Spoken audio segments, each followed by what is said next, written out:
गडचिरोली जिल्ह्यातील मुलचेरा तालुक्यातील कोपरल्ली विश्वनाथ नगर मार्गाची दुरवस्था पुन्हा एकदा समोर आली आहे।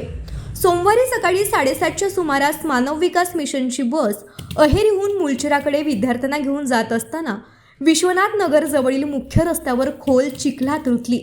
बसमध्ये प्रवास करणारे सुमारे 70 विद्यार्थी तब्बल 3 तास रस्त्यावर अडकून पडल्यानं त्यांना मोठा मानसिक त्रास सहन करावा लागला। तसंच त्यांच्या शिक्षणाचाही फटका बसला। घटनेची माहिती संबंधित वरिष्ठ अधिकाऱ्यांना तात्काळ देण्यात आल्याचं सांगितलं जात असलं तरी इतकी गंभीर परिस्थिती निर्माण होऊनही एकही अधिकारी घटनास्थळी पोहोचला नसल्याचा आरोप विद्यार्थी व स्थानिक नागरिकांनी केला आहे।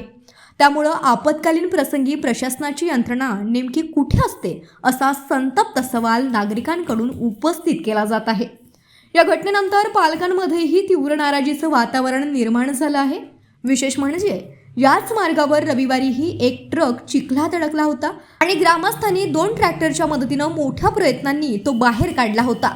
सलग 2 दिवस एकाच ठिकाणी अशा घटना घडूनही संबंधित विभागानं कायमस्वरूपी उपाययोजना न केल्यानं नागरिकांचा संताप अधिकच वाढला आहे। रस्ता तातडीनं दुरुस्त करून सुरक्षित वाहतुकीची व्यवस्था करण्यात यावी, अन्यथा तीव्र आंदोलन छेडण्यात येईल असा इशारा स्थानिकांनी प्रशासनाला दिला आहे। गुलशन मल्लेमपल्ली, मुलचेरा तालुका प्रतिनिधी, गडचिरोली, लोकराज्य टीव्ही न्यूज।